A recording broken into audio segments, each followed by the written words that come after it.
अमरकांत जी की कहानी दोपहर का भोजन ये सिर्फ एक कहानी नहीं है, बल्कि एक ऐसा आईना है जो हमें सीधा एक परिवार के खाने की मेज पर ले जाता है। एक ऐसी मेज जहां हर निवाला प्यार, त्याग और एक बहुत गहरी खामोश हताशा की कहानी कहता है। तो चलिए साथ मिलकर इस बेहद मार्मिक कहानी की परतों को खोलते हैं। कहानी की शुरुआत बस इसी एक लाइन से होती है और ये लाइन आपको एक पल के लिए रोक देती है। सिद्धेश्वरी खाना बना चुकी है, चूल्हा बुझा दिया है और घुटनों में सिर देकर बस बैठी है। सोचिए जरा, ये सिर्फ एक पोस्चर नहीं है, ये एक आत्मा की थकान है।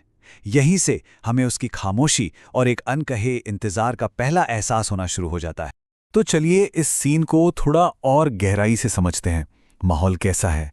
दोपहर की जलती हुई धूप, एक सूना सा घर और सिद्धेश्वरी जो अपने ही ख्यालों में खोई हुई है। ये अकेलापन, पता है, सिर्फ चार दीवारों का नहीं है, ये एक इमोशनल खालीपन है। और यही खालीपन आने वाले पलों के लिए स्टेज तैयार कर रहा है। और फिर हमारी नजर जाती है उसके बच्चे पर। यहीं पर गरीबी का सबसे, कह सकते हैं, सबसे क्रूर चेहरा सामने आता है। लेखक ने जो लिखा है वो सिर्फ शब्द नहीं है, वो उस घर में बसी भूख की एक जीती जागती तस्वीर है। और सिद्धेश्वरी का बार बार मक्खियों को उड़ाना, वो एक छोटा सा एक्शन है, पर उसमें एक माँ की बेबसी और उसकी कभी ना खत्म होने वाली ममता, सब कुछ दिख जाता है। और फिर घर की खामोशी टूटती है। पहला सदस्य घर लौटता है, 21 साल का बड़ा बेटा रामचंद्र। उसका थका हुआ चेहरा, जूतों पर जमी धूल और घर आते ही चारपाई पर बेजान सा गिर पड़ना, ये सब सिर्फ जिस्म की थकावट नहीं है, ये उस मानसिक हार को दिखाता है जो दिन भर नौकरी की तलाश में भटकने के बाद होती है। और बस यहीं से सिद्धेश्वरी का एक तरह से कहें तो एक परफॉर्मेंस शुरू होता है। ये स्लाइड कहानी के बिल्कुल दिल में ले जाती है। एक तरफ है थाली की कड़वी नंगी सच्चाई और दूसरी तरफ है उस सच्चाई को छिपाने के लिए बोला गया तसल्ली देने वाला झूठ। हर एक झूठ अपने बेटे के मुरझाए चेहरे पर बस एक पल की राहत लाने की एक छोटी सी कोशिश है। यहां हमें पहली बार दिखता है कि त्याग सिर्फ मां ही नहीं कर रही, अब बेटा रामचंद्र भी इस खेल में शामिल हो जाता है। वो भूखा है, ये हम सब जानते हैं, लेकिन वो पेट भरा होने का नाटक करता है। और ये एक ऐसा दर्दनाक झूठ है जिसे उसकी मां को मानना पड़ता है, क्योंकि वो भी जानती है और बेटा भी जानता है कि दोनों सच जानते हैं।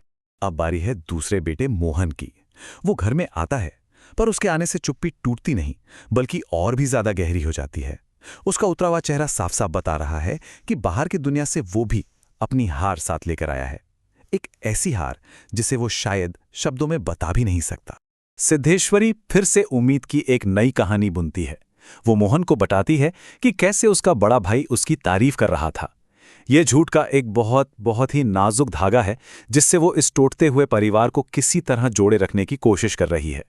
एक भाई की तारीफ दूसरे से करके वो उस घर का हौसला बनाए रखना चाहती है। अब देखिए, ये बहुत दिलचस्प है।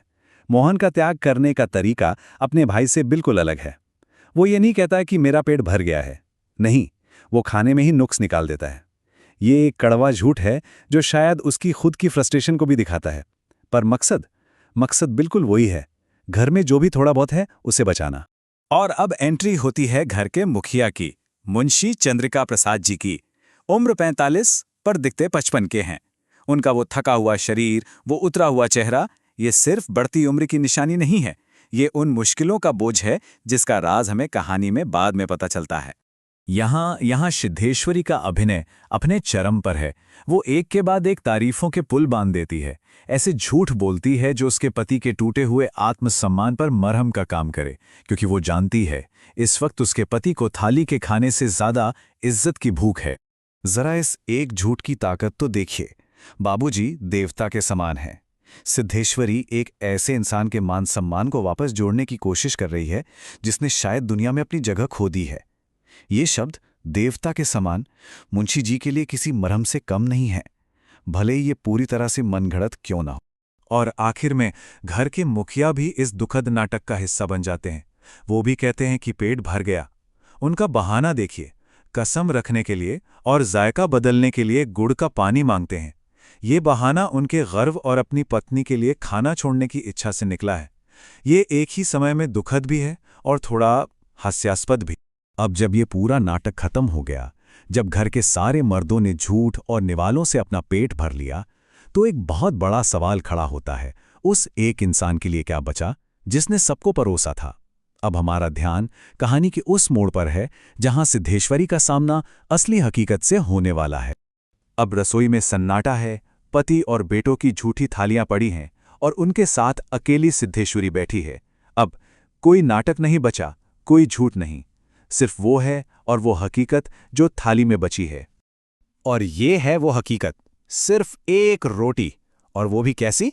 मोटी, भद्दी, जली हुई।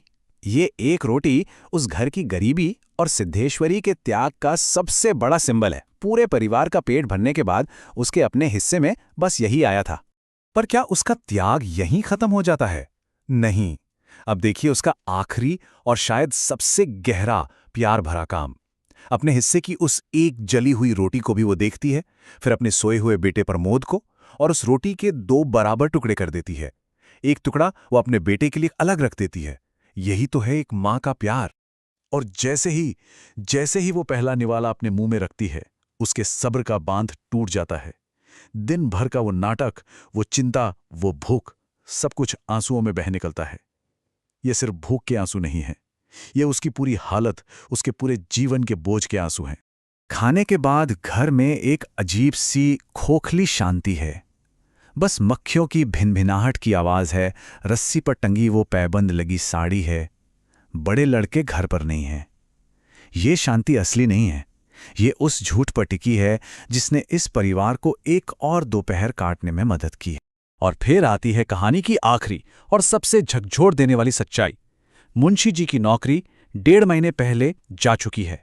ये एक जानकारी पूरे परिवार की खामोश तकलीफ की तस्वीर को पूरा कर देती है। अब हमें समझ आता है कि उस घर और उन झूठों के पीछे की असली वजह क्या थी।